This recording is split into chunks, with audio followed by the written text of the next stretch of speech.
বদলে যাচ্ছে সময়, পাল্টাচ্ছে চারপাশ। কিন্তু আমাদের দিনগুলি কেমন হবে ভবিষ্যতে? আমাদের এই প্রিয় মাতৃভূমি। প্রযুক্তির ছোঁয়া, তারুণ্যের স্বপ্ন আর সম্ভাবনার নতুন দিগন্তে কেমন রূপ নেবে আমাদের এই লাল সবুজের মানচিত্র। স্বাগতম ভবিষ্যৎ বাংলাদেশ অনুষ্ঠানে। আজ আমরা খুঁজব আগামী দিনের সেই সম্ভাবনাকে, যা গড়ে তুলবে এক নতুন বাংলাদেশ। আমি মোহাম্মদ তরিকুল ইসলাম আছি আপনাদের সাথে। চলুন একসাথে দেখি আগামীর স্বপ্ন।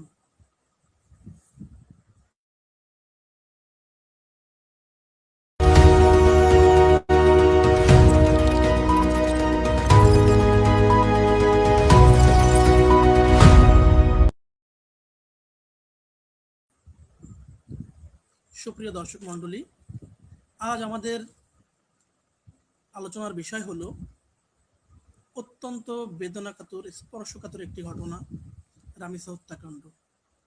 রামিসা হত্যার রায় ও ন্যায় বিচারের রূপরেখা। আজ আমাদের সাথে সম্পূর্ণ অনুষ্ঠানে জুড়ে আলোচনার জন্য উপস্থিত থাকবেন, বিশেষ অতিথি হিসেবে থাকছেন আসিফ আদনান অমি, শিক্ষার্থী, আইন বিভাগ, ঢাকা বিশ্ববিদ্যালয়, ও আইনি পরামর্শক, ফ্যামিলি কেয়ার কনসালটেন্সি সেন্টার। আমরা স্বাগতম জানাচ্ছি আজকের অতিথিকে। কেমন আছেন আমি আপনি? হ্যাঁ, আলহামদুলিল্লাহ আমি ভালো আছি। আপনি কেমন আছেন ভাই? জি আছে, আছি আলহামদুলিল্লাহ। আপনাকে আজকে আমরা আমাদের অনুষ্ঠানে পেয়ে খুবই ভালো লাগছে। তো আমরা বেশি সময় নিব না, আমরা খুব দ্রুতই আমাদের মূল অনুষ্ঠানে চলে যাব। আজকে আমাদের আলোচনার যে বিষয়টি, সেটি হলো রামিসা হত্যার রায় ও ন্যায় বিচারের রূপরেখা। বর্তমান সময়ের অত্যন্ত চাঞ্চল্যকর একটি ঘটনা হলো রামিসা হত্যা, আর সেটির রায় বর্তমান বাংলাদেশ সরকার যত দ্রুততার সাথে করলো, এটি অবশ্যই একটি নজির স্থাপন করেছে। তো আমরা এই বিষয় সম্পর্কেই আজকে আপনার সাথে আলোচনা করব, যেহেতু আপনি একজন আইনের শিক্ষার্থী এবং একজন কনসালটেন্ট। তো সেক্ষেত্রে আমরা আপনার কাছ থেকে কিছু অজানা বিষয়, কিছু আইনি সিস্টেম, কিভাবে এগোচ্ছে আমাদের দেশ, সে বিষয়গুলো জেনে নেওয়ার চেষ্টা করব। তো ধন্যবাদ আমি আপনাকে। তো আমরা আপনার কাছে আমাদের প্রথম প্রশ্ন, সবাই জানি সাধারণ মানুষ এই রায়কে কিভাবে দেখছে? এই রায়ের মাধ্যমে কি ভুক্তভোগী রামিসার ও সমাজ আসলেই ন্যায় বিচার পেল, নাকি এটি কেবল একটি আইনি আনুষ্ঠানিকতা মাত্র?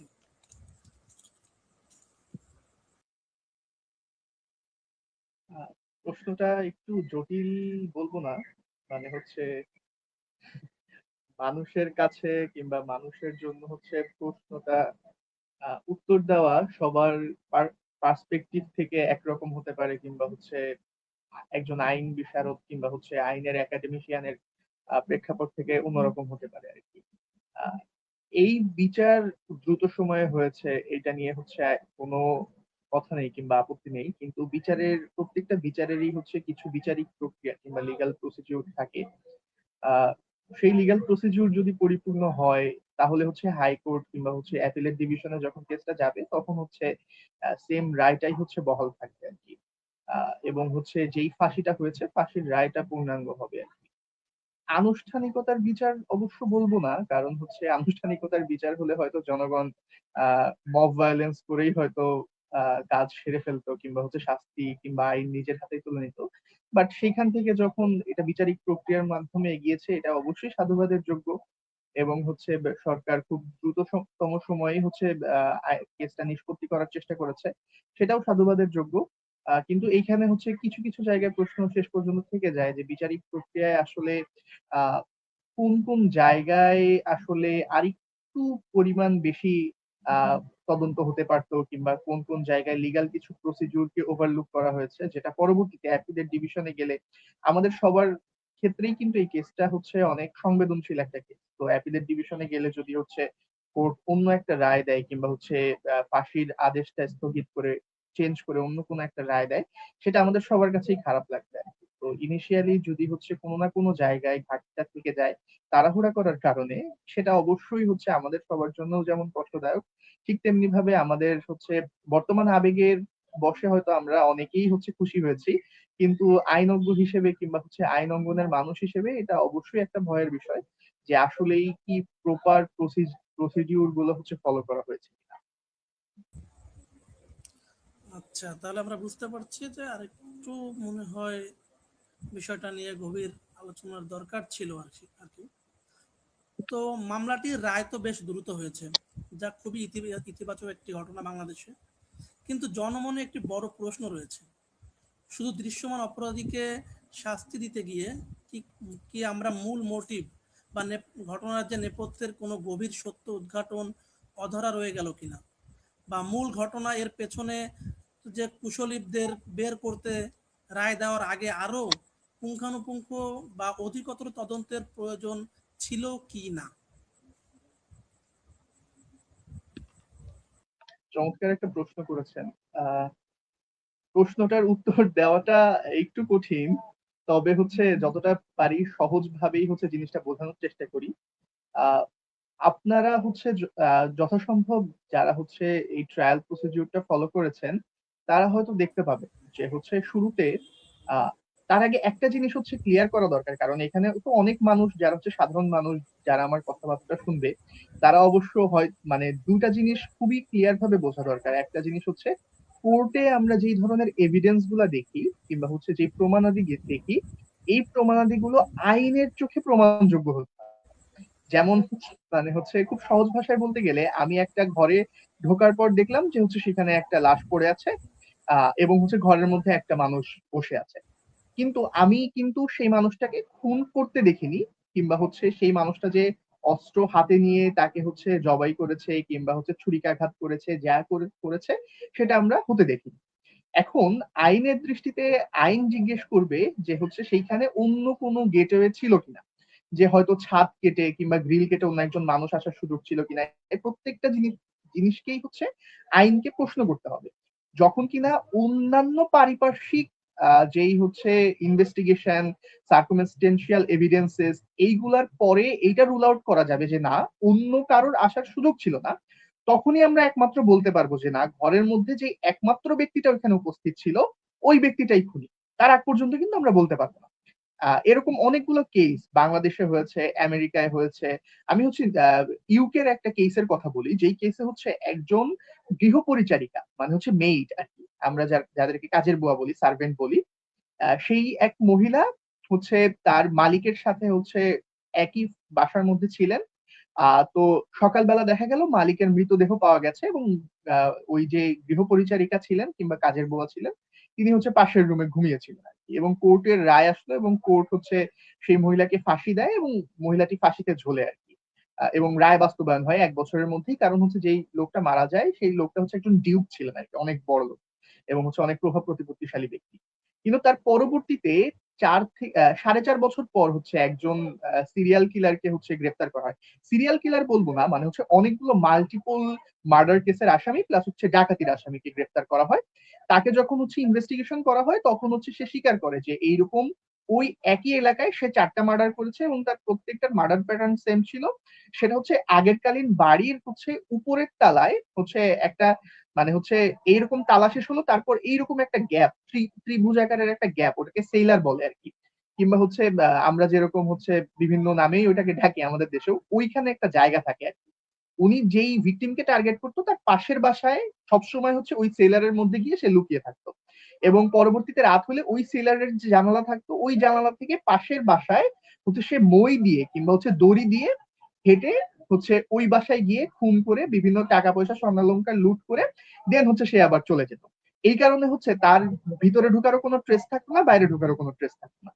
তো এরপর কোর্ট যখন জানতে পারলো তখন কোর্ট হচ্ছে খুবই মর্মাহত হলো, এবং এরপরে থেকে আস্তে আস্তে কেস প্রেসিডেন্স হিসেবে এটা ঠিক হয়েছে যে একটা রুমের মধ্যেও যদি হচ্ছে কোনো মানুষ খুন হয় এবং একজন ব্যক্তি ওইখানে থাকে, তারপরে হচ্ছে পারিপার্শ্বিক অন্যান্য যে পসিবিলিটিস গুলো আছে এই পসিবিলিটিস গুলো আমরা কখনো নেগেট না করে কিংবা এই পসিবিলিটিস গুলো আমরা কখনোই হচ্ছে না সরিয়ে কখনোই এটা বলতে পারবো না যে ওই একটা মানুষই খুনি। আর দ্বিতীয়ত হচ্ছে আপনার হচ্ছে যখন কিনা আই উইটনেসের যে কথাগুলো, যে আই উইটনেস আমরা কিভাবে বলি আর কি, একটা মানুষ ঘরে ঢুকলো, দেখলো যে ওইখানে একটা লাশ পড়ে আছে আর একটা মানুষ দাঁড়িয়ে আছে, কিন্তু ওই মানুষটা কিন্তু হাতে ওই ছুরি নিয়ে তাকে কোপাতেও দেখেনি, কিংবা হচ্ছে যখন খুনটা হয়েছে তখনও দেখেনি। তো কোর্ট কিন্তু কখনোই হচ্ছে যেই মানুষটা রুমে ঢুকে দেখলো যে একটা লাশ পড়ে আছে তাকে কিন্তু আই উইটনেস ধরে না। আই উইটনেস হইতে হয় যে সরাসরি খুনটা দেখছে আর কি। তাহলে রুমে ঢুকে লাশ দেখা হইলো, মার্ডার ওয়েপন দেখা হইলো, তখন কোর্ট কি দেখে? কোর্ট দেখে হচ্ছে ফরেন্সিক এভিডেন্স, যে ওই মার্ডার ওয়েপনে ওই যে মহিলা কিংবা যেই পুরুষটা রুমের মধ্যে ছিল তার ফিঙ্গারপ্রিন্ট আছে কিনা। যদি রেইপের ঘটনা ঘটে তাহলে হচ্ছে ওই নারীর হচ্ছে হাতের নখের আঙ্গুলে কিংবা বডির কোনো জায়গায় যে হচ্ছে মানে হচ্ছে যাকে কনভিকশন করা হচ্ছে আর কি, আসামি হিসেবে ধরা হচ্ছে, তার ঘাম কিংবা চুল কিংবা হচ্ছে নখ কিংবা হচ্ছে চামড়ার কোনো ডিএনএ আছে কিনা। যদি হচ্ছে রেইপ হয় তাহলে সেই ক্ষেত্রে হচ্ছে সোয়াব করে হচ্ছে দেখা হয় যে হচ্ছে সেখানে সিমেন আছে কিনা, কিংবা হচ্ছে সেখানে হচ্ছে ভ্যাজাইনাল ডিসচার্জ আছে কিনা। প্রত্যেকটা জিনিস হচ্ছে আপনার ফরেন্সিক্স এর মাধ্যমে হচ্ছে কনক্লুড করা হয় আর কি। তো মানে টোটাল সবকিছু দেখতে গেলে মানে অনেক কিছু প্রসিডিওর এখানে আছে। এখন আমরা তো সবসময় দ্রুত বিচারই চাই, এটা ট্রু যে দ্রুত বিচার হচ্ছে চাওয়া উচিত এই ধরনের গ্রুসাম সিচুয়েশনে, বাট হচ্ছে শুধুমাত্র দ্রুত বিচার 10 দিনের মধ্যে 15 দিনের মধ্যে বিচার করে ফেলেন, ফাঁসি দিয়ে দেন, তাহলে এইটা হলে হয় কি ফার্দার হচ্ছে একটা অনেক বড় লুপ হোলের সৃষ্টি হয়। তখন দেখা যাচ্ছে যে কোন একটা এরকম জনরোষের সৃষ্টি হলেই কোন একটা ঘটনায় হচ্ছে ফাঁসি দিয়ে দেওয়া হবে, ফার্দার ইনভেস্টিগেশনের দরকার নেই। আপনি হচ্ছে সিআরপিসির মানে একটু লিগাল কথাবার্তা বলি, সিআরপিসির 173-এর 8 নম্বর ধারায় হচ্ছে চার্জশিট দেওয়ার পরেও মানে হচ্ছে ফার্দার ইনভেস্টিগেশন করার কথা হচ্ছে মানে বলা হয়েছে আর কি, যদি এই ধরনের কোনো সিচুয়েশন থাকে। এক্সাক্ট রামিসার কেসে আপনি দেখতে পাবেন যে হচ্ছে 2জন মানুষের কথা বারবার উল্লেখ করা হয়েছে, যে 2জন মানুষ গ্রিল কেটে পালিয়ে গেছে। তাহলে এই সেকেন্ড পার্সনটা কে, এইটা কিন্তু আদালত ডিসক্লোজও করেনি, আদালত জানতেও চায়নি কারোর কাছে, এবং ইনভেস্টিগেশনের অর্ডারও দেয়নি। তাহলে ওই ধরনের সিচুয়েশনে আসলে এই মানুষটা কি ধরাছোঁয়ার বাইরেই চলে যাচ্ছে কিনা, এটাও কিন্তু একটা বড় কোশ্চেন আর কি। এবং একই সাথে হচ্ছে যেই নারী মানে হচ্ছে আসামির যে হচ্ছে নারীকে ওয়াইফকেও হচ্ছে আপনার ফাঁসির আদেশ দেওয়া হয়েছে, সেই ওয়াইফ হচ্ছে সরাসরি হত্যাকাণ্ডের সাথে জড়িত কিনা, নাকি হচ্ছে বারবার চার্জশিটে উঠে এসেছে যে সেই নারী দরজা বন্ধ করে দিয়েছে, যার ফলে হচ্ছে ওই যেই 2জন আসামি কিংবা যেই 2জন হত্যাকারী কিংবা রেপিস্ট তারা পালিয়ে যাওয়ার সুযোগ পেয়েছে। এখন সেকশন সিআরপিসি সেকশন হচ্ছে 212 এর আন্ডারে হচ্ছে এই পালিয়ে যাওয়ার সুযোগ করে দিলে 5 বছর সর্বোচ্চ কারাদণ্ডের আদেশ দেওয়া আছে। এখন আপনি যখন ডিরেক্ট তাকে ফাঁসির আদেশ দেন তখন তার মানে হচ্ছে যে ওই নারীরও হচ্ছে শুরু থেকেই এই মার্ডার প্ল্যানিং এ সামিল হতে হবে, কিংবা হচ্ছে এই মার্ডারের যে প্ল্যানিং প্লটিং কিংবা পরিকল্পিত হত্যাকাণ্ড কিংবা রেপ, তার সাথে হচ্ছে ওই নারীর প্রমাণাতীত ভাবে মানে একদম 100% কনক্রিটলি শিওর অবস্থাতেই ওই নারীর সংযোগ প্রমাণ করতে হবে। আদালতে কিন্তু এটা প্রমাণ করা পসিবল হয়নি, কিংবা যে এভিডেন্স গুলো এসেছে এই এভিডেন্সের থ্রুতে এই জিনিসটা প্রমাণ হয়। সুতরাং এটা যখন অ্যাপিলেট ডিভিশনে যাবে, অ্যাপিলেট ডিভিশন যদি থরলি এই কেসটা চেক করে তাহলে অনেকগুলা লুপহোল এখানে আছে, যে এই লুপহোল গুলা আগে পূরণ করে দেন হচ্ছে মামলাটা ফার্দার প্রসিড করলে আমার মনে হতো যে একটা কনক্রিট একটা কেস, যেই কেসের মাধ্যমে আসলেই যে দোষী তাকে ফাঁসি দেওয়া সম্ভব হতো।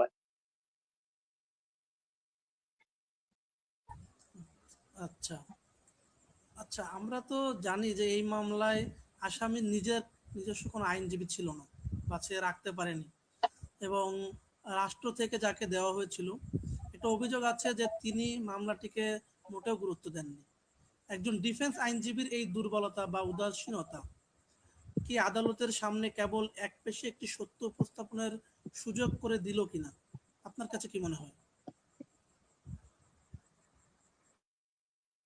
দেখেন, এইটা তো মানে হচ্ছে সবার সাংবিধানিক অধিকার, মানে এক কথায় যে বাংলাদেশে জন্ম নেওয়া প্রত্যেকটা ব্যক্তি হচ্ছে তার কেস লড়ার জন্য একজন আইনজীবী পাবে, এটা একদম পিওরলি সাংবিধানিক অধিকার। এখন কথা হতে পারে যে আহ খুন হয়ে গেল, এত বড় একটা ঘটনা হয়ে গেল, তারপরে হচ্ছে কেন আমি সাংবিধানিক অধিকারের কথা বলছি। এখন এইটা শুধুমাত্র স্পেসিফিক শুধুমাত্র রামিসার কেস দিয়েই তো আর হচ্ছে আপনার পুরো আইনি দৃষ্টিকোণ কিংবা হচ্ছে সবকিছু বিচার করা সম্ভব না।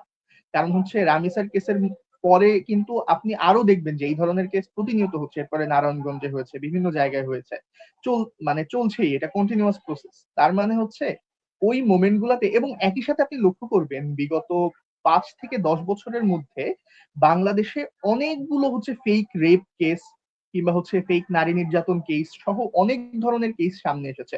এবং হচ্ছে আপনি ফেসবুকে কিংবা হচ্ছে সোশ্যাল মিডিয়ায় যদি লক্ষ্য রাখেন, দেখবেন যে পুরুষরা খুব মানে হচ্ছে কষ্টের সাথে এই কথাগুলো বলছে যে আসলে আমাকে ফাঁসিয়ে দেওয়া হয়েছে, যৌতুকের কেস দিয়ে দিয়েছে, নারী নির্যাতনের কেস দিয়ে দিয়েছে, ফেক রেপের কেস দিয়ে দিয়েছে। অনেক ধরনের স্বার্থ এখানে সংশ্লিষ্টতা থাকে আর কি। এবং হচ্ছে নারী ও শিশু অধিকার আইন যেটা আছে এইটাকে হচ্ছে এক্সপ্লয়েট করার জন্য এক শ্রেণীর মানুষ সবসময় উঠে পড়ে থাকে আর কি। কোনো কথাই বনিবনা না হলে কিংবা হচ্ছে দেখা গেল যে শ্বশুরের জামাইয়ের সাথে কোনো লেনদেনের সমস্যা হয়েছে কিংবা কোনো ঝামেলা হয়েছে, গিয়ে হচ্ছে মেয়েকে ফুসলিয়ে হচ্ছে স্বামীর নামে কেস দিয়ে দিয়েছে। কিংবা হচ্ছে দেখা যাচ্ছে যে প্রতিবেশীর সাথে দ্বন্দ্ব, সেই ক্ষেত্রে নিজের মেয়েকে বলেছে যাও রেপ কেস করে আসো। এই ধরনের ঘটনা বাংলাদেশে অহরহ, গ্রামের দিকে বলেন শহরের দিকে বলেন।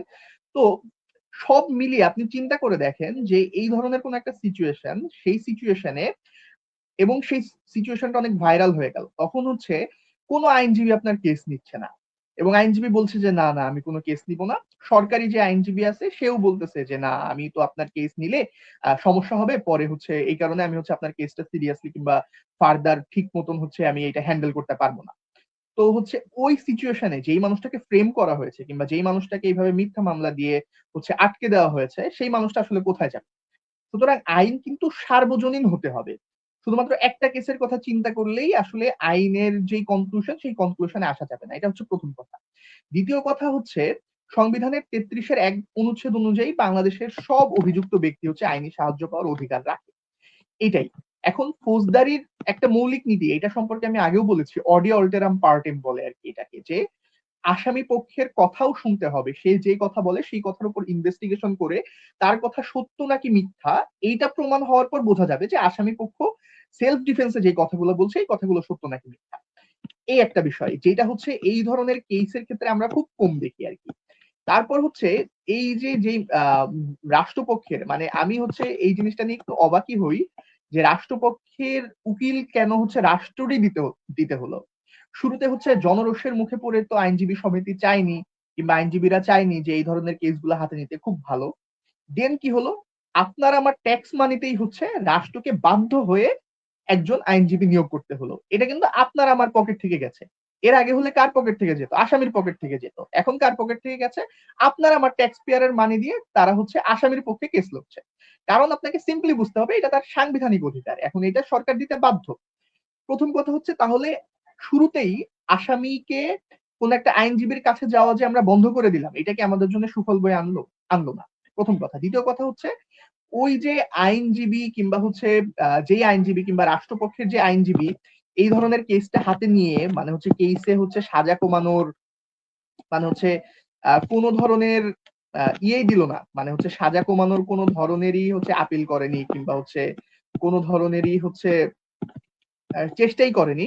সেই সিচুয়েশনে হচ্ছে আমরা মানে চিন্তা করছি যে আসলে হায়ার কোর্টে গেলে কিংবা আপিলের ডিভিশনে গেলে আসলে ঠিক কি হতে পারে। কারণ আপিলের ডিভিশনে আপনি গেলে কিন্তু এইখানে একটা মানে হচ্ছে চিন্তা থাকবেই যে হচ্ছে আহ আপিলের ডিভিশনে গেলে ডিফেন্স যদি কার্যকর না হয় তাহলে হচ্ছে আদালতের সামনে রাষ্ট্রের যে বয়ান আছে কিংবা রাষ্ট্রপক্ষের যে বয়ান আছে সেই বয়ান কিন্তু হচ্ছে খুব একটা বেশি ধোপে টিকবে না আর কি।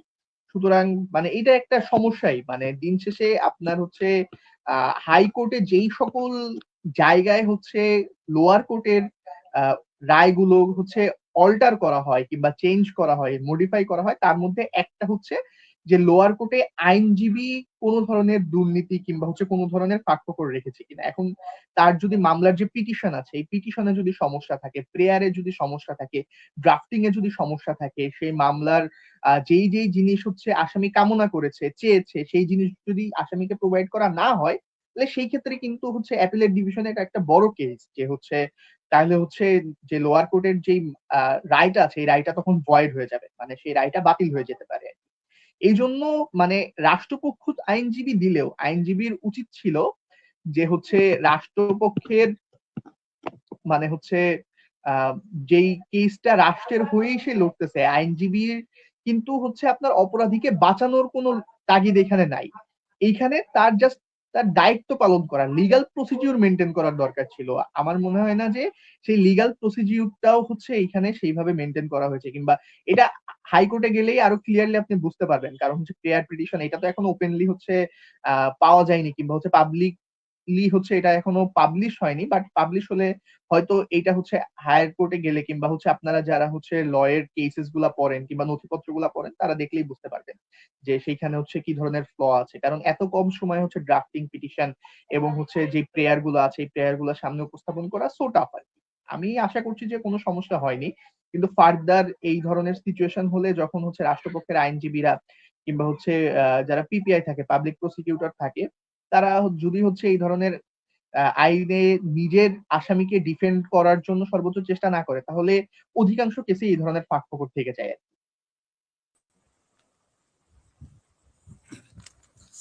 তো, তাহলে একটা বিষয় যে ধরেন অমি, আসামির পক্ষে যদি একজন দক্ষ ও স্বাধীন আইনজীবী থাকতেন, আমি একটু আসামির পক্ষ হয়ে একটু কথা বলি এখানে, কারণ তার পক্ষেও আসলে কথা বলা দরকার আমার যেটা মনে হয়।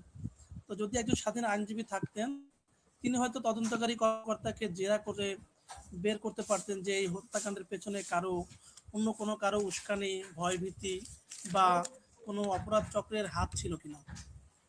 এই দুর্বল ডিফেন্সের কারণে কি মূল সত্য বা আসল অপরাধীরা আড়ালেই থেকে গেল?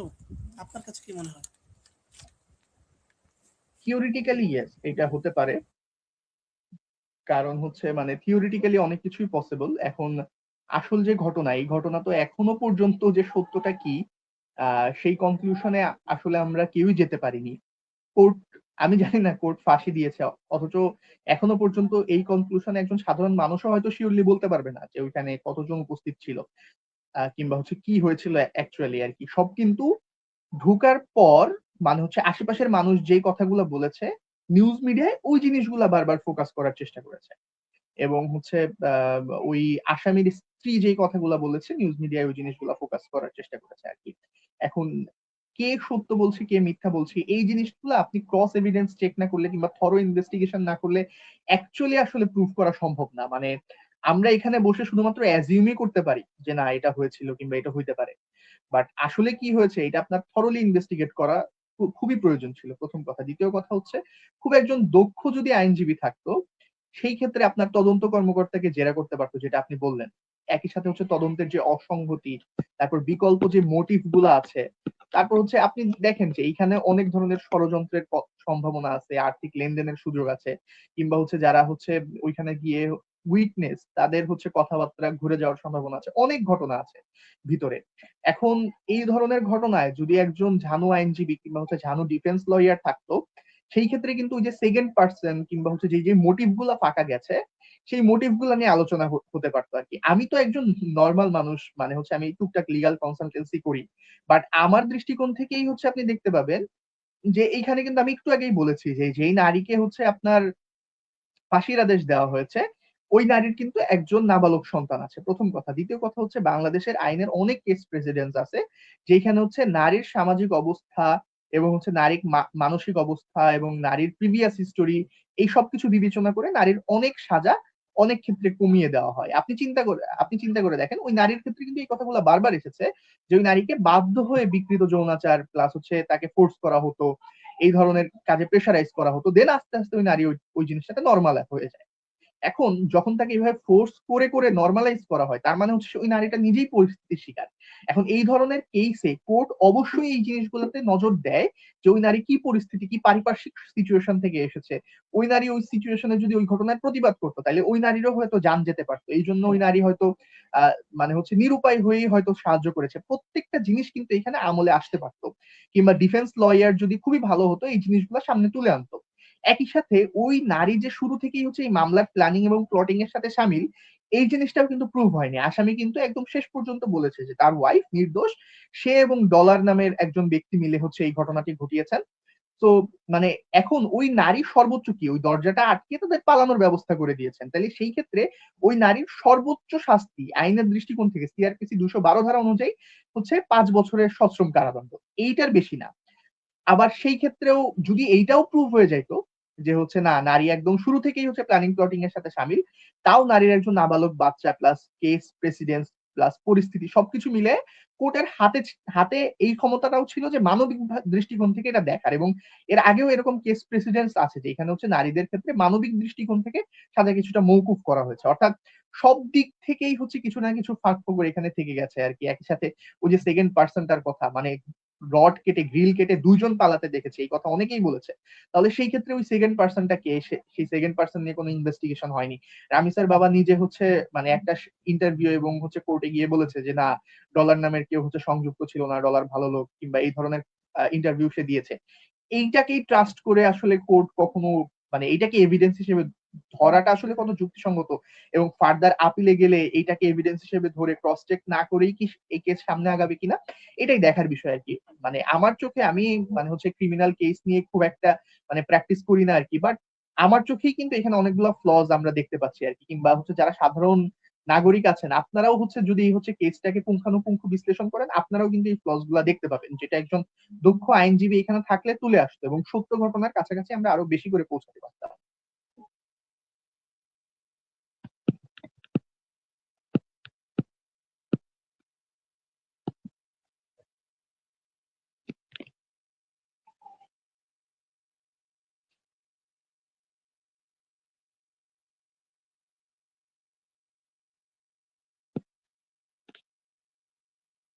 এইখানে হচ্ছে আরেকটা বিষয়, মানে হচ্ছে আমি যেটা বলতে খুব পছন্দ করি মাঝে মধ্যেই, যে আদালতে আসলে যেই প্রশ্নটা করা হয়নি ওই প্রশ্নের উত্তর ইতিহাসের কেউ জানে না।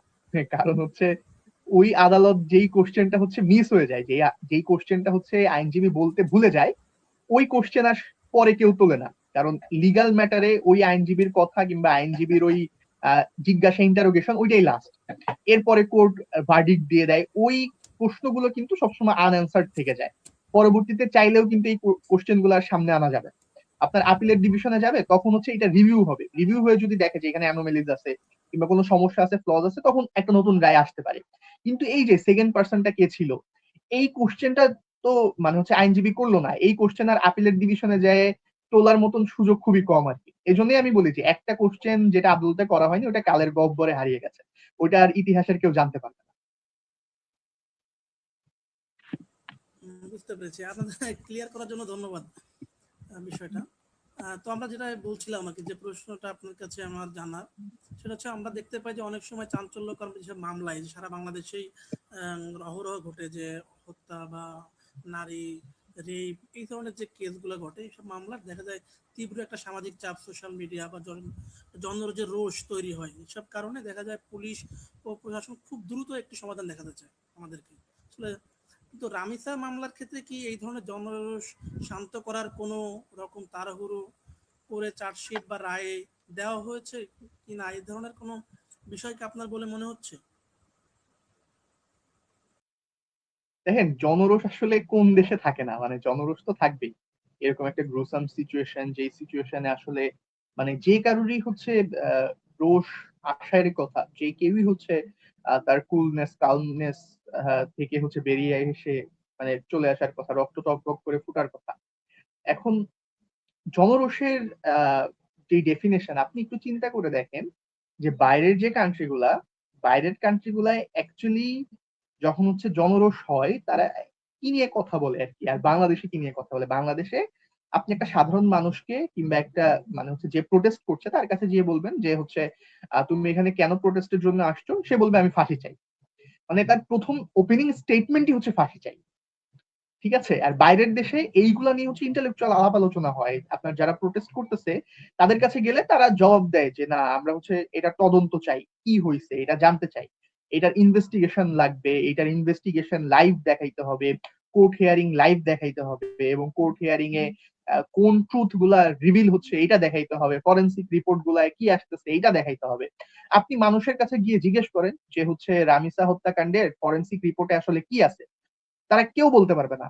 এবং এইটাই শকিং যে ফরেন্সিক রিপোর্টে কিন্তু রেপের কোনো আলামত পাওয়া যায় নাই, কোনো সিমেন্ট পাওয়া যায় নাই, রেপের কোনো আলামত কিছুই পাওয়া যায় নাই। তাইলে এভিডেন্স হিসেবে হচ্ছে আপনি কখনোই বলতে পারেন না যে হচ্ছে রামিসাকে রেপ করে মার্ডার করা হয়েছে। রেদার মার্ডার কেস হিসেবে এটা সামনে আসতে পারে, এবং গ্রুসাম মার্ডার, একটা ছোট্ট বাচ্চাকে এভাবে মেরে ফেলছে, এটা আসলে কোনোভাবেই জাস্টিফাইড করার কোনো ওয়ে নেই। বাট এখানে রেপ হয়েছে কিনা এইটাই কিন্তু এখনো কোর্টে প্রমাণিত হয় নাই। তার মানে হচ্ছে আপনি সাধারণ মানুষ বাংলাদেশে যারা প্রোটেস্ট করে কিংবা জনরোষ, এই জনরোষের সাথে অন্যান্য কান্ট্রির জনরোষ আসলে খুব একটা মেলে না। অন্যান্য কান্ট্রিতে জনরোষ হয় হচ্ছে একটা পয়েন্ট, পিন পয়েন্ট অ্যাকুরেসিতে ডিরেক্টেড, যে আমরা এই জিনিসগুলা চাই, আমরা হচ্ছে সুষ্ঠু বিচার চাই, তদন্ত চাই, ফরেন্সিক রিপোর্টে কি আসছে এটা পাবলিকলি ওপেন করতে হবে, এটা জানাইতে হবে, এই জিনিসগুলা চায়। বাংলাদেশের মানুষ শুধু ফাঁসি চায়, অন অ্যান্ড অনলি ফাঁসি, তাদের একমাত্র দাবি হচ্ছে তারা ফাঁসি চায়। এখন ফাঁসি চাইলেই তো আর সবকিছু হয় না। এখন কথা হচ্ছে, প্রথম কথা যে দ্রুত বিচার যেই জিনিসটা, দ্রুত বিচার হওয়া কোনো সমস্যা নাই, হ্যাঁ দ্রুত বিচার হওয়া খুবই ভালো, কিন্তু দ্রুত বিচারের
হ্যাঁ, আমি একটু ডিসকানেক্টেড হয়ে গেছিলাম, হঠাৎ করে কারেন্ট চলে যাওয়ায় একটা অস্বস্তির মধ্যে পড়লাম আর কি। হ্যাঁ, আমরা বুঝতে পেরেছি যে আসলে কোনো একটা সাডেনলি সমস্যার কারণে, ইন্টারনেট প্রবলেমের কারণেই এই সমস্যাটা হয়েছিল। তো আপনি আপনার বক্তব্য চালিয়ে যেতে পারেন। আমরা শুনছি আপনাকে সুন্দরভাবে।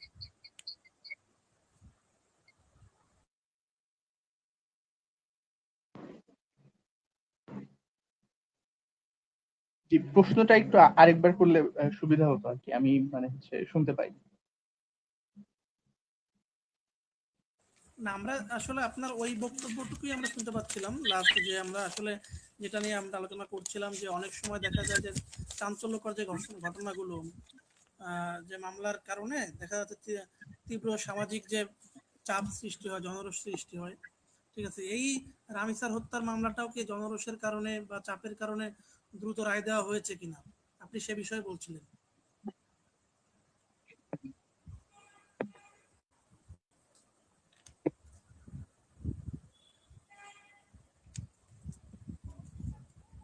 হ্যাঁ, আমি আসলে এই ধরনের ঘটনায় মানে যেটা হচ্ছে এতক্ষণ এতক্ষণ ধরেই হচ্ছে যেটা বলছিলাম আর কি, যে বাংলাদেশের জনরোষ আর বাইরের দেশের জনরোষ এক না, এইটা তো একটা ঘটনা আছেই। একই সাথে এই জনরোষ গুলো হচ্ছে শুধুমাত্র ফাঁসি চায় মানুষ, মানুষ বারবার। এখন সেই ভিতরের ঘটনা কি আছে কি না আছে, এই ঘটনাগুলো আসলে মানে কেউ ঘেঁটে দেখতে চায় না আর কি। দিন শেষে আপনি দেখবেন যে মাঝে মধ্যেই বাংলাদেশে অনেক কেস ভাইরাল হয়, চ্যারিটেবল কেস, মানুষ মন খুলে হচ্ছে তাকে দান সৎকার করে, এবং দিন শেষে 2 দিন পর দেখা যায় যে সেটা মিথ্যা কেস ছিল। তখন হচ্ছে মানে সবাই ফেসবুকে গণহারে পোস্ট দেয় যে বাঙালি হচ্ছে আবেগ নিয়ে খেলে, আমার আবেগের উপর পানি ঠেলে দিল, আমি আবার ঠকে গেলাম। এই ধরনের ঘটনা কিন্তু বাংলাদেশে অহরহই হয় আর কি। এখন এই ক্ষেত্রে এই জনরোষের যেই সমস্যাটা, এই সমস্যাটা প্রত্যেকটা দেশে এক্সিস্ট করে। এখন বাংলাদেশের মতন কান্ট্রি গুলায় যখন এই ধরনের জনরোষ হয়, তখন সরকার কিন্তু আসলে চাইলেও এখানে কিছু করতে পারে না। কারণ হচ্ছে আপনার বাংলাদেশে যখন কোন একটা মানুষ খুব সেন্সিটিভ ইস্যুতে রাস্তায় নেমে এসে আন্দোলন করবে, হরতাল করবে, গাড়ি ঘোড়া পোড়ানোর চেষ্টা করবে, আপনি যখনই হচ্ছে তাকে প্রোটেস্ট করার চেষ্টা করবেন, ওই মোমেন্টে হচ্ছে দেখা যাবে যে সরকারেরই দুর্নাম হবে আর কি। সো মানে এক প্রকার এই জনরোষ কিংবা জনতুষ্টির কারণে সরকার কিন্তু এক প্রকার বাধ্য, মানে আসলে ওই যে আপনার হচ্ছে বঙ্গদেশে, আমি এই কথাটা বলি যে বঙ্গদেশের সবচেয়ে বড় আইরনি হচ্ছে যে আমরা সবাই বলি যে বিচার বিভাগের স্বাধীনতা লাগবে, বিচার বিভাগকে স্বাধীন করতে হবে তাদের হাত থেকে, কিংবা হচ্ছে রাষ্ট্র কাঠামোর হাত থেকে বিচার বিভাগকে স্বাধীনতা এনে দিতে হবে। কিন্তু যেই মোমেন্টে হচ্ছে আমাদের বিচার বিভাগকে স্বাধীন করার কিংবা বিচার বিভাগকে স্বাধীনভাবে কাজ করতে দেওয়ার সুযোগ আসে কিংবা সময় আসে, ওই মোমেন্টে আমরা সবচেয়ে বড় ডিক্টেটর হয়ে যাই। আমরাই চাই নিজ হাতে বিচার বিভাগ কি করবে এটা লিখে দিতে। আমরাই চাই যে নিজের হাতে লিখে দিতে যে কার ফাঁসি হবে কার ফাঁসি হবে না। অমুক লোকের হচ্ছে দেখতে তারে অমুক হচ্ছে আমি মানে হচ্ছে খুব স্পেসিফিক অনেক কেস আছে যে একজন একটা ছেলে এলএসডি মামলায় আর কি, এলএসডি নামক ড্রাগের মামলায় ধরা পড়েছে। সেই ছেলেটা দেখতে অনেক সুন্দর, মানুষজন ফেসবুক থেকে শুরু করে অনেক জায়গায় বলা শুরু করেছে না ছেলেটা অনেক সুন্দর, ভালো ঘরের ছেলে, ওই ছেলের একটু শাস্তি কম দেওয়া যায় না। আবার একটা মেয়ে দেখতে সুন্দর, তাকে বলছে যে তার শাস্তি কম দেওয়া যায় না, এই টাইপের কথাবার্তা।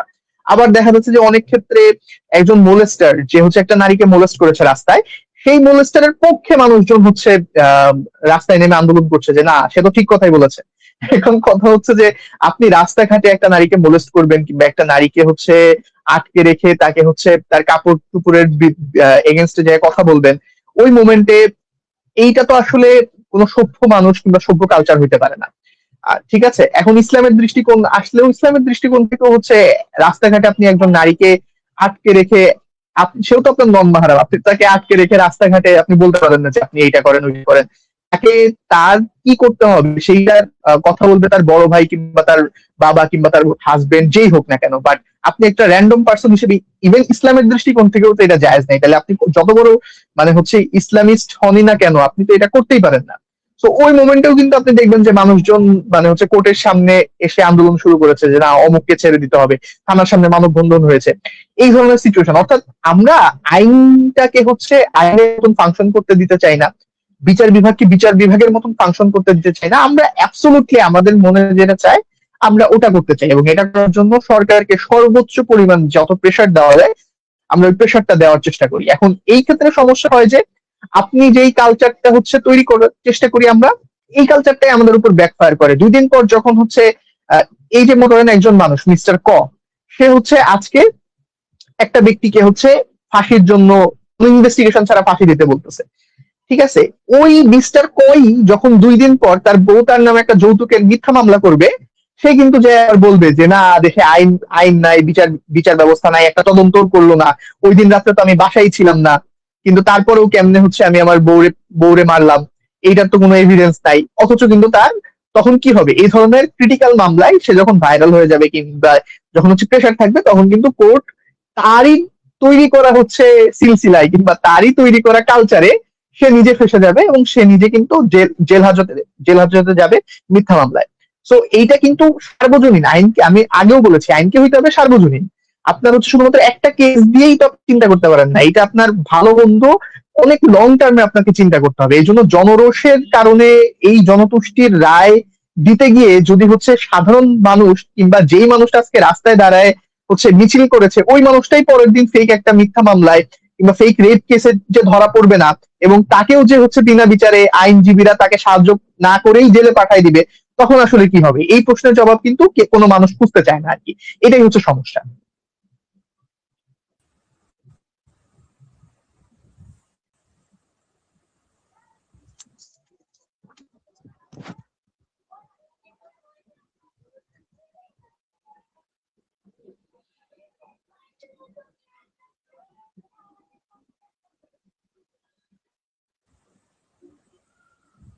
তাহলে আমরা সর্বোপরি দেখতে পাচ্ছি যে আমাদের রায় আসলে আমাদের পক্ষেই সবসময় চাই আমরা।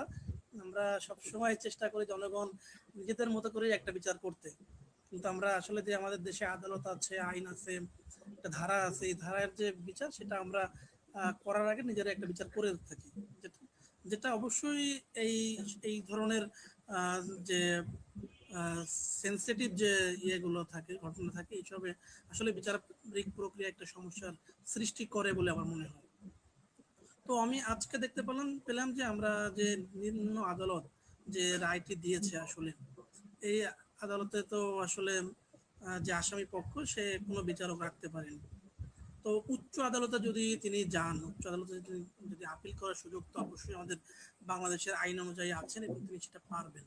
তো এই যে এখানে যে উনি তার আসামি পক্ষ একটা আইনজীবী রাখতে পারলো না, বা সরকার এখানে যে ডিফেন্স করার কথা ছিল সরকার পক্ষীয় যে আইনজীবী, সেটা যে করলো না, এটা যদি উচ্চ আদালতে এই ধরনের ডিফেন্সের কথা চলে আসে, তখন আসলে যে আসামি উনি কি কোনো ধরনের পজিটিভ কোনো সুবিধা পাবে বলে আপনার মনে হয়?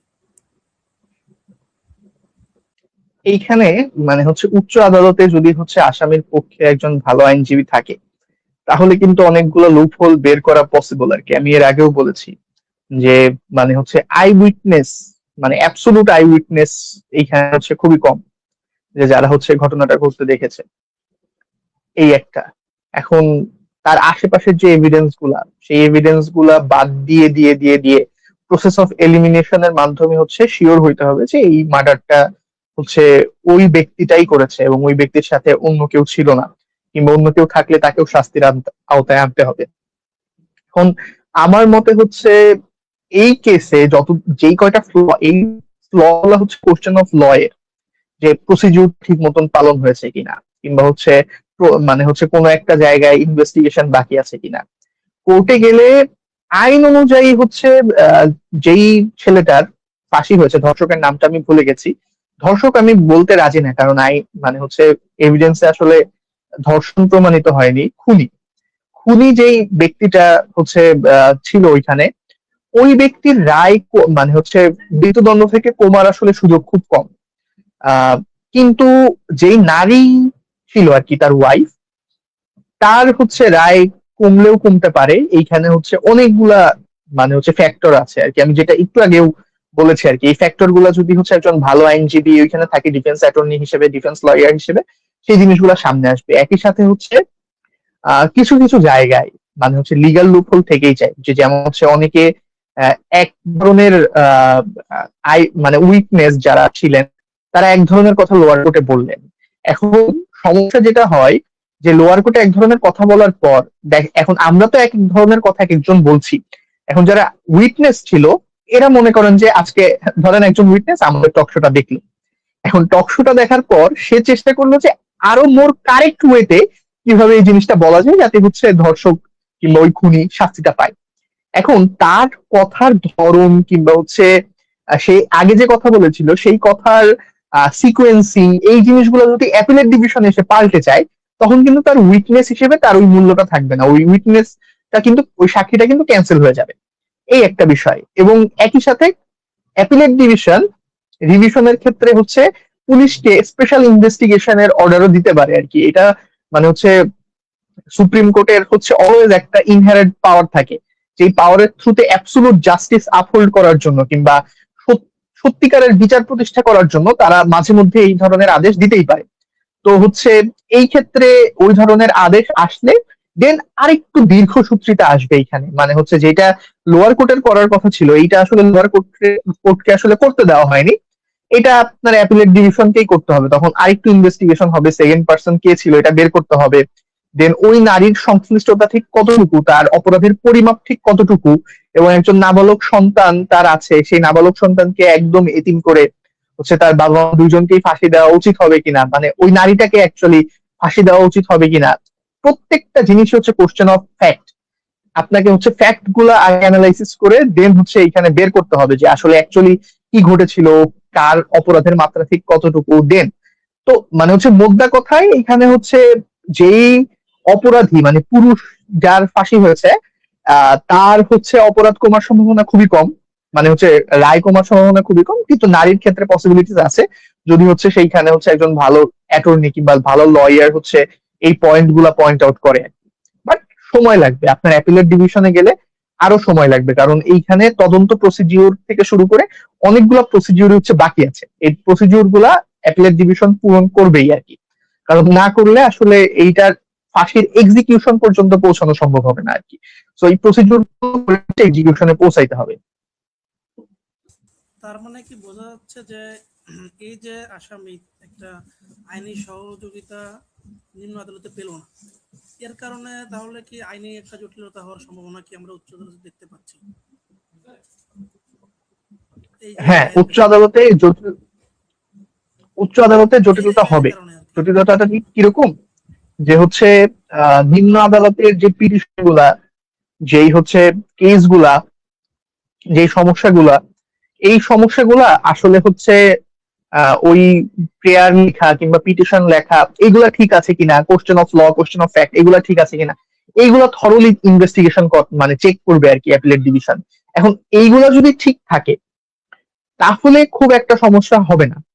কিন্তু সমস্যা হচ্ছে যে যেহেতু তাড়াহুড়া করা হয়েছে এখানে, এবং হচ্ছে যে রাষ্ট্রপক্ষ থেকে যেই হচ্ছে পাবলিক প্রসিকিউটর এই কেসটা লড়েছে আইনজীবী আসামির পক্ষে, তিনি যদি হচ্ছে আসলেই মানে হচ্ছে, সে তো কোর্টে যায় খুব একটা কথাবার্তা বলেনি, মানে ট্রায়ালে যারা ছিল, সাংবাদিক যারা ছিল তারাও এটা নিয়ে নিউজ করছে, এবং হচ্ছে সে নিজেও হচ্ছে মানে হচ্ছে মিডিয়ার সামনে বলছে যে আসলে আমি এটা করতে চাই না, কিংবা এরকম যে আমি আসলে মানে সেইভাবে চেষ্টা করি নাই এই সেই।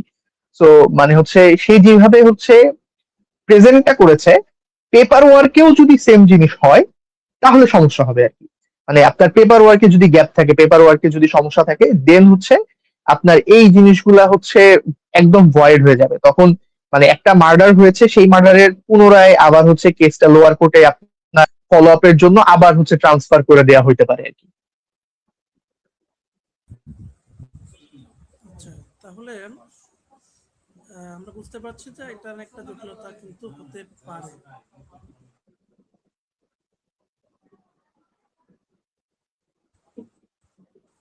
হ্যাঁ, অনেকে আমাকে বুঝতে পাচ্ছেন ঠিক মতো?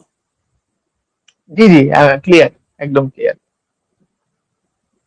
আচ্ছা, তাহলে আমাদের দেশে একটা ধারণা আছে যে প্রভাবশালী কেউ জড়িত থাকলে বা আসামি গরিব হলে রাষ্ট্র নিযুক্ত আইনজীবীরা দায়সারা কাজ করেন।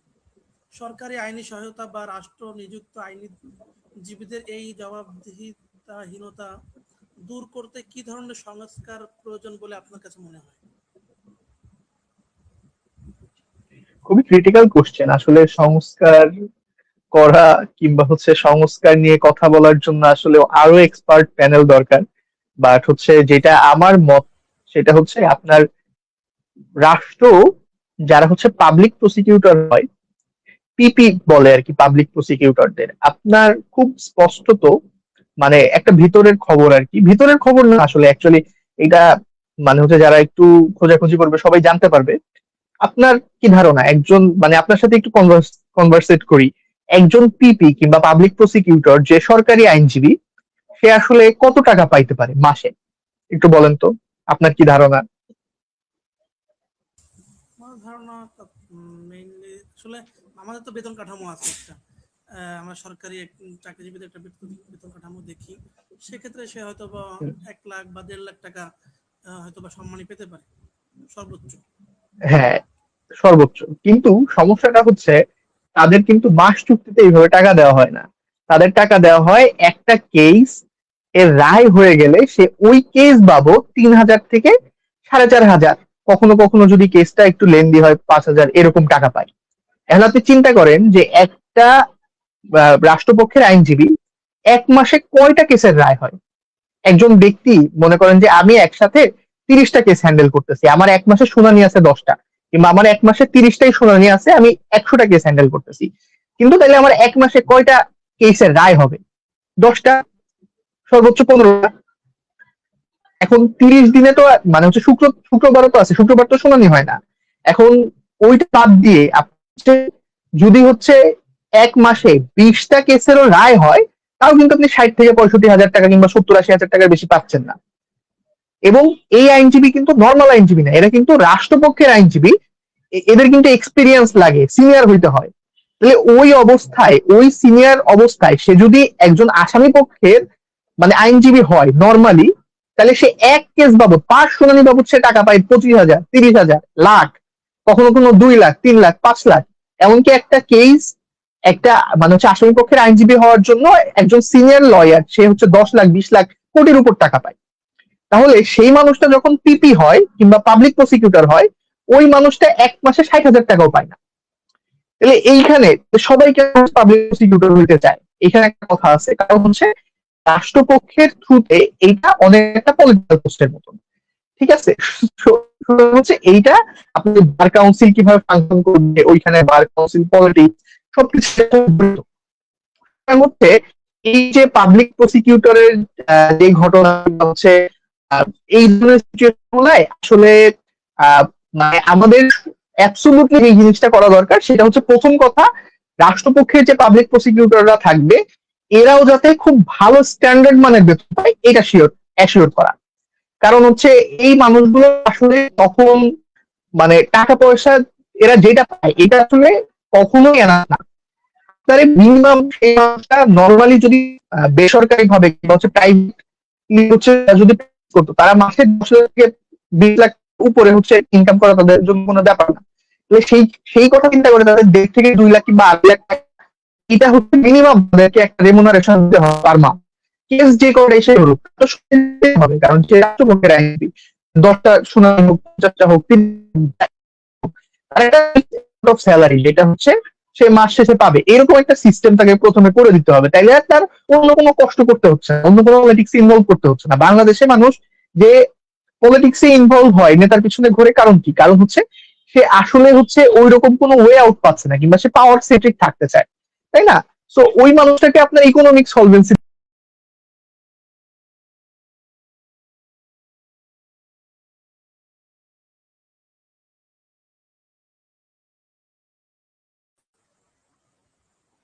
দুঃখিত, আমাদের যিনি অতিথি আছেন খুব সম্ভবত তার তিনি যে লোকেশনে আছেন সেখানে ইন্টারনেট অথবা বিদ্যুৎ বিভ্রাটের কারণে তিনি অফলাইনে চলে গিয়েছেন। আমরা আশা করছি খুব শীঘ্রই তিনি আমাদের মাঝে ফিরে আসবেন, আমাদেরকে আরও যে আলোচনা আছে সেটা আমরা এগিয়ে নিয়ে যাব। তো আপনারা দেখছেন ভবিষ্যৎ বাংলাদেশ অনুষ্ঠান। ভবিষ্যৎ বাংলাদেশের আজকের 7ম পর্বে আমরা যে বিষয়টি নিয়ে আলোচনা করছি সেটি হলো রামিসা হত্যার রায় ও ন্যায় বিচারের রূপরেখা। আপনারা সকলেই জানেন যে রামিসা হত্যা বর্তমান বাংলাদেশের প্রেক্ষাপটে অন্যতম একটি চাঞ্চল্যকর ঘটনা, যেটি নিয়ে সারা বাংলাদেশের মানুষের জনরোষ তৈরি হয়েছিল, মানুষের মনে একটি বিচারিক ধারার আশা জন্মেছিল। তো সেই বিষয়গুলো নিয়েই এখানে পুঙ্খানুপুঙ্খ আলোচনা হচ্ছে। একটি রায় আমরা পেয়েছি, রায়ের উপরে যে কথাটা বলতে, তাহলে প্রথম যে সংস্কারটা আসা দরকার সেটা হচ্ছে বেতন স্কেল, পে স্কেলে। দ্বিতীয় যে জিনিসটা আসা দরকার সেটা হচ্ছে ইভ্যালুয়েশন করতে হবে, যে একজন লড়তেছে কিংবা হচ্ছে ট্র্যাক করতে হবে, এটার ফাইলিং কিংবা হচ্ছে এটা ফার্দার যে ফলো আপটা, এই ফলো আপটা করার ব্যবস্থা করতে হবে আর কি। এই সিস্টেম গুলো না করলে আসলে জবাবদিহিতা না থাকলে, কোনো কিছুই না থাকলে আসলে রাষ্ট্রপক্ষের আইনজীবী রাষ্ট্রের হয়ে ঠিক মতন কাজ করছে কিনা এটা আসলে প্রমাণ করার কোনো সুযোগ নাই। আবার একই সাথে দেখা যাচ্ছে যে অনেক ক্ষেত্রে রাষ্ট্রপক্ষের আইনজীবী, আসামি পক্ষের আইনজীবী অনেক ক্ষেত্রে আউট অফ দ্য কোর্ট সেটেলমেন্টে চলে আসে, কিংবা হচ্ছে অনেক ক্ষেত্রে এই দুই দুই পক্ষের আইনজীবী আউট অফ দ্য কোর্ট সেটেলমেন্টে এসে একটা সিচুয়েশন ক্রিয়েট করে ফেলে আর কি। এই ধরনের সিচুয়েশন দেখা যায়। সুতরাং এই প্রত্যেকটা জিনিস আপনাকে মনিটরিং এর আওতায় আনতে হবে, প্লাস স্পেশাল করতে হবে। আপনাকে দেখা গেল যে রাষ্ট্রের ভিকটিমের জন্য আলাদা হচ্ছে সাপোর্ট ইউনিট করতে হবে, যে ভিকটিম তার জন্য আলাদা সাপোর্ট ইউনিট, যে আসামি তার জন্য আলাদা সাপোর্ট ইউনিট, তারপর হচ্ছে সিভিল কেস, ক্রিমিনাল কেসের এই ধরনের সব জায়গায় হচ্ছে এই ধরনের সাপোর্ট ইউনিট আপনাকে রাখতেই হবে। আর হচ্ছে লিগাল এইডের যে মামলাগুলো আছে, এই লিগাল এইডের মামলাগুলা আরো বেশি কতটা হচ্ছে ডিজিটালাইজড করা যায় আর কি। কারণ লিগাল এইডের অধিকাংশ মামলাই দেখা যাচ্ছে যে খুব কম অর্থমূল্যের হয়ে থাকে আর কি। দেখা যাচ্ছে যে খুব কম জিনিসকেই হচ্ছে লিগাল এইডের মামলাগুলো হয়। সো লিগাল এইডের ক্ষেত্রেও হচ্ছে এই ধরনের কতটা ডিজিটালাইজড করা যায়, তাহলে হচ্ছে ওই মানুষটার বারবার দেখা গেল যে একটা কেস 1 লাখ টাকা মূল্যের, ওই বাদী বিবাদী এদের কোর্টে যাওয়া আসা করতে করতে ঘুরতে ঘুরতেই লাখ টাকার উপরে খরচ হয়ে গেছে, তাহলে তো ওই কেস করে আসলে কোনো লাভ নেই। এই জন্য হচ্ছে লিগ্যাল এইডের যে কম অর্থ মূল্যের যে মামলাগুলো আছে, এই মামলাগুলো হচ্ছে অনলাইনে কতটা হচ্ছে হ্যাসেল ফ্রি করা যায়, কিংবা কতটা তাড়াতাড়ি নিষ্পত্তি করা যায়, কিংবা একদিনে একটা কেস সারাদিন ধরে শুনানি টুনানি করে কিভাবে নিষ্পত্তি করা যায়, এরকম একটা স্পেশাল বেঞ্চ করা যায় কিনা, এইটাও হচ্ছে সরকার চাইলে দেখতে পারে আর কি, কিংবা ভাবতে পারে। কারণ সুযোগ আছে, আমাদের দেশে অনেক আইনের গ্রাজুয়েট আছে, অনেক মানে হচ্ছে আইনজ্ঞ আছে, এবং হচ্ছে অনেক ভালো বিশ্ববিদ্যালয় আছে যারা হচ্ছে আইন নিয়ে পড়াশোনা করাচ্ছেন, ভালো ক্লাস নিচ্ছেন, ভালো কিছু শেখাচ্ছেন। আহ, আইন আইনজীবী এবং হচ্ছে বিচারক, এইটার সংকট বাংলাদেশে হওয়ার কথা না। সুতরাং হচ্ছে প্রতি বছরই দেখা যাচ্ছে যে 100 জন কিংবা হচ্ছে 150 জন করে হচ্ছে বিচারককে হচ্ছে নিয়োগ দেওয়া হয়। আর মনে হয় যে এটা আরো মানে হচ্ছে উন্নীত করা উচিত, যাতে করে হচ্ছে আমাদের মামলার যে ব্যাকলগ গুলো আছে, মামলা দ্রুত নিষ্পত্তিকরণ, প্লাস হচ্ছে আমাদের স্পেশাল ট্রাইব্যুনাল, প্রত্যেকটা জায়গায় যাতে আমরা এনাফ পরিমাণ জাজ পাই এবং জাজটা ওভারবার্ডেন না হয়ে যায়। একজন জাজ সারাদিনে যদি 10টা শুনানি শুনে, এটা একটা সাধারণ মানুষের ক্ষেত্রে তো আসলে সম্ভব না। মানুষ তো আর রোবট না কিংবা এআই না, তাদেরও তো আসলে ব্রেন, তাদেরও শরীর, তাদেরও মন। আসলে 10 জন পর পর মানে যে 10টা গ্রুসাম অ্যাক্টিভিটি, 10টা খুনের মামলা পর পর হচ্ছে একটা মানুষ শুনতেছে, সেই রেফারেন্স গুলা শুনতেছে, এইটাও আসলে একটা মানুষের জন্য, ওই বিচারকের জন্য আসলে খুব পরিমাণ মেন্টাল প্রেশার, মেন্টাল ট্রমা আর কি। সো বিচারের মান এবং ব্যাকলগ কমাইতে হলে মানে হচ্ছে এই ক্ষেত্রে মানে আইনজীবীদের ওই জবাবদিহিতা প্লাস পে স্কেলের পাশাপাশি হচ্ছে বিচারকদের জন্য আরো বেশি পরিমাণ সুযোগ সুবিধা প্লাস বিচারকদের পরিমাণ এবং সংখ্যা বাড়ানো, এটাও হচ্ছে মানে আশু কর্তব্য আর কি। এটা কেন হচ্ছে না আমি জানি না, বাট এইটা একদম সবচেয়ে প্রথম যেটা করা উচিত সেটা হচ্ছে বিচারকদের সংখ্যা বাড়ানো।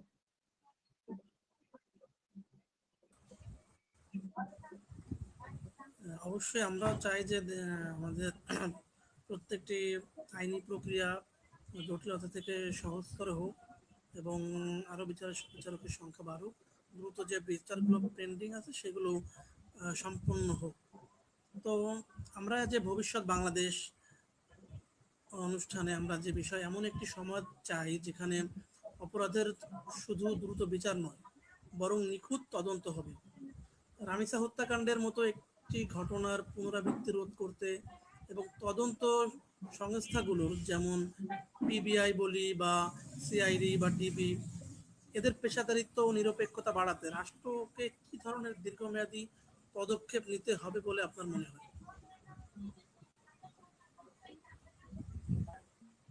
রাষ্ট্রের সর্বপ্রথম যে দায়িত্ব সেটা হচ্ছে রেসপন্স হচ্ছে তৈরি করা। আপনার মানে হচ্ছে বিশ্বের অনেকগুলা দেশে আপনার হচ্ছে ইমার্জেন্সি হটলাইন আছে, যে হচ্ছে একজন নারীকে ফলো করলে বা নারী সিচুয়েশনে একটা নাম্বার ডায়াল করলেই হচ্ছে তার ওই লোকেশনটায় হচ্ছে পুলিশ ফোর্স চলে আসে আর কি, কুইক রেসপন্স টিম। এই ধরনের মানে হচ্ছে প্রফেশনাল কুইক রেসপন্স টিম গুলো আপনাকে বিল্ড আপ করতে হবে বাংলাদেশের গভর্নমেন্টকে। কারণ বাংলাদেশে আপনার তো মানে হচ্ছে ম্যান পাওয়ারের অভাব নাই, এবং দক্ষ ভালো ম্যান পাওয়ারই বাংলাদেশে আছে। আপনার কর্মসংস্থানও তৈরি করার দরকার আছে বাংলাদেশে। তাহলে সেই ক্ষেত্রে আমরা কেন এখনো পর্যন্ত এই ধরনের কুইক রেসপন্স টিম তৈরি করছি না, কিংবা কেন হচ্ছে পুলিশ নিয়োগের ক্ষেত্রে একটা স্পেশাল ব্রাঞ্চ তৈরি করছি না কুইক রেসপন্স টিম হিসেবে, অ্যাসল্ট টিম হিসেবে, আমি জানি না আর কি। কিন্তু এটা করা খুবই দরকার আর কি আমাদের জন্য, প্রথমত। দ্বিতীয়ত হচ্ছে নারীদের জন্য একটা কুইক মানে হচ্ছে হটলাইন নাম্বার মাঝখানে দেখেছিলাম যে চালু হয়েছে, বাট এটার ফাংশনালিটি কিংবা হচ্ছে এইটা কতটা কার্যকর, এটা নিয়ে কোনো আলাপ আলোচনাই আর পরবর্তীতে আর খুঁজে পাইনি আর কি, কিংবা পেলাম না। তো হচ্ছে একটা ফাংশনাল হটলাইন নাম্বার, যেই নাম্বারটা হচ্ছে সবসময় নারী এবং শিশুদের জন্য ডেডিকেটেড, এবং স্পেশাল যে ট্রাইব্যুনালটা আছে, স্পেশাল ট্রাইব্যুনালের মামলা 90 দিনের মধ্যে নিষ্পত্তি করার কথা। সুতরাং হচ্ছে 90 দিনের মধ্যে ওই মামলা নিষ্পত্তি করার জন্য আপনি দেখেন স্পেশাল ট্রাইব্যুনাল কিংবা দ্রুত বিচার ট্রাইব্যুনালে একটা কেস গেল, সেই কেসের যে তদন্ত, এই তদন্ত আপনি কাকে দিবেন? আপনি পুলিশকেই দিবেন কিংবা সিআইডি কে দিবেন, পিবিআই কে দিবেন। এখন তাদের হাতে তো সারা দুনিয়ার কেস, তাই না? তাদের তো আর আপনি স্পেশালি কিছু দিচ্ছেন না। তার কাছে হচ্ছে সোনাডাঙ্গা থানা কিংবা হচ্ছে তার কাছে হচ্ছে গুলশান থানার একটা মার্ডার কেসের যেই মূল্য, দ্রুত বিচার ট্রাইব্যুনালের ইনভেস্টিগেশনের একটা মার্ডার কেসেরও সেই মূল্য। মানে আসলে ডিফারেন্সটা কোথায় অ্যাকচুয়ালি? সো দ্রুত বিচার ট্রাইব্যুনালের জন্য ডেডিকেটেড একটা স্পেশাল ব্রাঞ্চ করা দরকার, যে স্পেশাল ব্রাঞ্চ হচ্ছে দ্রুত বিচার ট্রাইব্যুনালের যে ইনভেস্টিগেশনের দরকার সেই ইনভেস্টিগেশন গুলা হচ্ছে সেখান থেকে করবে আর কি। একই সাথে দ্রুত বিচার ট্রাইব্যুনালের বেঞ্চ সংখ্যা বাড়াইতে হবে, আবার সেম কথা যে বিচারক সংখ্যা বাড়াতে হবে। এর ফলে হচ্ছে এই ধরনের কেস আপনি দেখবেন যে অ্যাসিড আইন যেটা ছিল এইটার শাস্তি যখন মৃত্যুদণ্ড করা হয় 90 দিনের মধ্যে হচ্ছে বিচার হয়েছে, মৃত্যুদণ্ড দেওয়া হয়েছে এবং ফাঁসি কার্যকর হয়েছে 120 দিনের মধ্যে। এই ধরনের আইন যখন করা হবে এবং আপনাকে অ্যাসিওর করতে হবে যে 90 কিংবা 120 দিনের মধ্যেই ফাঁসি কার্যকর হবে, তাহলে তখনকার সময়গুলোতে কিন্তু এরপরে কিন্তু আপনি দেখবেন অ্যাসিড সন্ত্রাস একদম ড্রাস্টিক্যালি কমে গেছে বাংলাদেশে। এই একটা উদাহরণ, যে উদাহরণের মাধ্যমে আসলে খুব ভালো করে দেখা যায় যে হচ্ছে আইনের মাধ্যমে কিভাবে হচ্ছে কঠোর বাস্তবায়ন হলে আইনের যেই হচ্ছে ফাঁকফোকর গুলা বন্ধ হয় এবং মানুষজন আসলে আইন শোনে কিংবা আইন মানে আর কি। তো এই জায়গায় হচ্ছে আমাদেরকে আরেকটু মানে কনক্রিট হতে হবে যে 90 দিনের মধ্যে তো আমি দ্রুত বিচার ট্রাইব্যুনালের ক্যাপাসিটি বাড়িয়ে হচ্ছে 90 দিনের মধ্যে আমি রায় দিবই, এবং এই রায়টা ফুল প্রুফ হইতে হবে যাতে করে অ্যাপিলেট ডিভিশনে যায় আর কিছু না হয়। অ্যাপিলেট ডিভিশনে যাতে ফার্স্ট হিয়ারিং এই এটা বলতে পারে যে না, লোয়ার কোর্ট যেই কেসটা হচ্ছে যে রায়টা দিছে এটা প্রপার সব ঠিকঠাক আছে, সবকিছু ঠিক আছে, এই রায়টাই বহাল থাকে, একদম এক হিয়ারিং এ যাতে এই জিনিসটা কনক্লুড হয়ে যায়। এই সিস্টেমটা আমাদের সাস্টেনেবল একটা সিস্টেম বিল্ড করতে হবে এবং একই সাথে 120 দিনের মধ্যে ফাঁসি কার্যকর করতে হবে। তো এই জন্য যে হোলিস্টিক একটা সিস্টেম দরকার, ম্যান পাওয়ার দরকার, দ্রুত রেসপন্স টিম দরকার, ফরেন্সিক এভিডেন্স টিম দরকার, প্রত্যেকটা জিনিস হচ্ছে আপনাকে করতে হবে। বাংলাদেশে এক্সপার্টের অভাব নেই, বাংলাদেশের লোকের অভাব নেই, ম্যান পাওয়ারের অভাব নেই, বাংলাদেশের মানুষের চাকরি দরকার। আপনি যদি বাংলাদেশের ওই মানুষগুলোকে চাকরি দিতে পারেন, দ্রুত রেসপন্স টিম করতে পারেন, এই ধরনের ক্রিমিনাল সিচুয়েশন গুলা রেট অনেক নামাই দিতে পারেন এবং এটা শিওর করতে পারেন যে তার ফাঁসি হচ্ছে, বিচার হচ্ছে, তাহলে কিন্তু বাংলাদেশের মানুষ হ্যাপি। আপনার তো এর জন্য তো সব দিক দিয়ে হ্যাপি, আপনি জব দিচ্ছেন, আপনি সেফটি দিচ্ছেন, আপনি সবকিছুই দিচ্ছেন, তাহলে বাংলাদেশের মানুষ তো আরো বেশি হ্যাপি হবে। এই ক্ষেত্রে আপনি ওই মানুষগুলার যেই পরিমাণ হচ্ছে আপনার টাকা পয়সা আপনাকে হচ্ছে আহ ইয়ে হিসেবে দিতে হচ্ছে, আপনাকে হচ্ছে ইনকাম হিসেবে দিতে হচ্ছে, বেতন হিসেবে দিতে হচ্ছে। আপনি চিন্তা করে দেখেন, একটা রেপ যদি আপনি হচ্ছে কন্ট্রোল করতে পারেন, মানে আপনি ধরলাম যে 1 মাসে আপনি একটা প্রিভেন্ট করতে পারছেন, তাহলে ওই একটা রেপ ওই পুরো ফ্যামিলির প্রোডাক্টিভিটি নষ্ট করে দেয়, ওই ফ্যামিলিকে পঙ্গু করে দেয়, ওই ফ্যামিলির সব কাজকর্ম বন্ধ করে দেয়, ওই ফ্যামিলিটার ইকোনমিক ডেভেলপমেন্ট সব নষ্ট করে দেয়। তারপর হচ্ছে ওই ফ্যামিলি, তারপর আরো যত আশেপাশের ফ্যামিলি আছে, আসামির ফ্যামিলি থেকে শুরু করে সবার কোর্টের চক্কর কাটতে হয়। কি পরিমাণ প্রোডাক্টিভ ওয়ার্কিং আওয়ার নষ্ট হচ্ছে। আপনি এই মানুষগুলোকে দিয়ে এতগুলা মানুষকে চাকরি তো দিচ্ছেনই, ওই মানুষগুলার ফ্যামিলি খেয়ে পড়ে বাঁচতে পারতেছে, আবার একই সাথে ওই যে ভিকটিম যার হওয়ার কথা ছিল, যার আসামি হওয়ার কথা ছিল, ওদের ফ্যামিলির যে প্রোডাক্টিভ আওয়ার গুলা, এই আওয়ার গুলো আপনি সেভ করতে পারতেছেন। তাহলে এইটা আপনি খরচের কথা চিন্তা না করে সরকারের চিন্তা করা উচিত যে এইটা কেমন লং রানে আমাদের আরো বেশি বেনিফিট দিচ্ছে। সুতরাং আমার মনে হয় যে এই সকল ক্ষেত্রে আসলে সরকারের এত বেশি চিন্তা না করে কিংবা হচ্ছে মানে এত টাকা মানুষকে দিতে হবে কিংবা এত এত নতুন কর্মসংস্থান সৃষ্টি করলে অনেক টাকা খরচ হয়ে যাবে, এইটার মুদ্রার ওপিটটা দেখেও হচ্ছে ডিসিশন নেওয়া উচিত। কারণ সবার আগে হচ্ছে জনগণ, সবার আগে জনগণের সেফটি, জনগণের সেফটি যখন ইনশিওর হবে, মানুষ খুশি থাকবে, মানুষ ভালো থাকবে, তখন হচ্ছে আলটিমেটলি সবকিছুই আস্তে আস্তে হচ্ছে নর্মালাইজ হওয়া শুরু করবে, মানুষ শান্ত হওয়া শুরু করবে, মানুষ আর এইভাবে জনরোষ কিংবা হচ্ছে মানুষের মধ্যে এই ধরনের একটা আগ্নেয়গিরির অগ্নি উদ্গরণ হবে না। তো আমার মনে হয় যে এইভাবে কাজগুলা করলে এবং মানুষের সেফটি অ্যাসিওর করতে পারলে আলটিমেটলি একটা হোলিস্টিক চেঞ্জ হবে আর কি।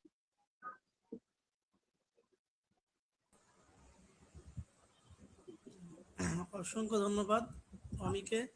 আহ, আসলে আজকের এই আলোচনার মাধ্যমে আমরা অনেক কিছু জানতে পারলাম। আমরা বলতে আমাদের দর্শকরা অনেক কিছু জানতে পারলো। আসলে আইনি বিষয়গুলো নিয়ে আমাদের সাধারণ পড়াশোনা নেই, সাধারণ মানুষের তেমন পড়াশোনা থাকে না, বা আমরা এটা থেকে অনেক পিছিয়ে। আমরা জেনারেলে যে পড়াশোনা আছে আমাদের, আমরা সেখানে আইনি বিষয়গুলো আমরা এখন পর্যন্ত সংযুক্ত করতে না পারার কারণে দেখা যাচ্ছে আমাদের সাধারণ মানুষের ভিতরে কিন্তু আইনের বিষয়গুলো নিয়ে খুব একটা চর্চা থাকে না। মানুষ এগুলো নিয়ে জানে না, মানুষ এগুলো নিয়ে ভ্রান্ত ধারণা মানুষের ভিতরে সৃষ্টি হয়।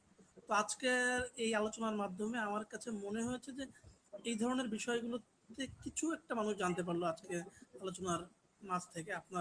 আপনি খুব সুন্দরভাবে অনেক বিষয়গুলো পুঙ্খানুপুঙ্খভাবে চেষ্টা করেছেন আমাদের সামনে তুলে ধরার জন্য। আমাদের দর্শকরা আসলে আশা করি খুবই উপকৃত হবে, তারা যদি ঠিকমতো আমাদের প্রত্যেকটি বক্তব্য শুনে থাকে, আপনার আলোচনা শুনে থাকে, অবশ্যই তারা বেশ উপকৃত হবে বলে আমি আশা করছি।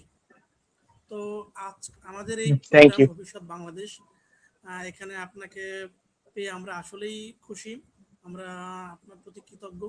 তো আমরা চাই যে আমাদের এই আলোচনা অনুষ্ঠান প্রতি প্রতি শুক্রবার হয়ে থাকে এবং ভবিষ্যতে এটি আমরা বিভিন্ন টপিক নিয়েই আমরা আলোচনা করি, যা বাংলাদেশের বিভিন্ন সমস্যার সমাধান করবে বলে আমরা আশা করি। তো আজকে সপ্তম পর্ব হয়ে গেল। তো আমাদের এই অনুষ্ঠান নিয়ে আপনার দৃষ্টিতে একটা মনোভাব আমরা জানতে চাই আপনার পক্ষ থেকে। না আসলে আমার খুবই ভালো লেগেছে, তার উপর হচ্ছে আমিও খুলনার মানুষ, এখন যদিও অবশ্য ঢাকায় থাকি। খুলনায় এই ধরনের কাজ হচ্ছে এটা দেখে আসলে মনের মধ্যেও ভালো লাগে। এবং যেটা আপনি বললেন এটা আসলে খুবই সত্য যে বাংলাদেশে আসলে আইনগত যে পড়াশোনা কিংবা হচ্ছে আইনি যেই ধ্যান ধারণা কিংবা ভাবধারা, এই জিনিসটার খুবই অভাব। কারণ হচ্ছে একজন সাধারণ মানুষ যেভাবে একটা জিনিস পারসিভ করে, কোর্ট কিন্তু ওইভাবে জিনিসটা দেখে না। কোর্টের আসলে কাগজে কলমে যে জিনিসগুলো এভিডেন্স জিনিসগুলো লাগে, কোর্ট ওইগুলা দেখে বিচার করে যে একটা ঘটনা সত্য নাকি মিথ্যা।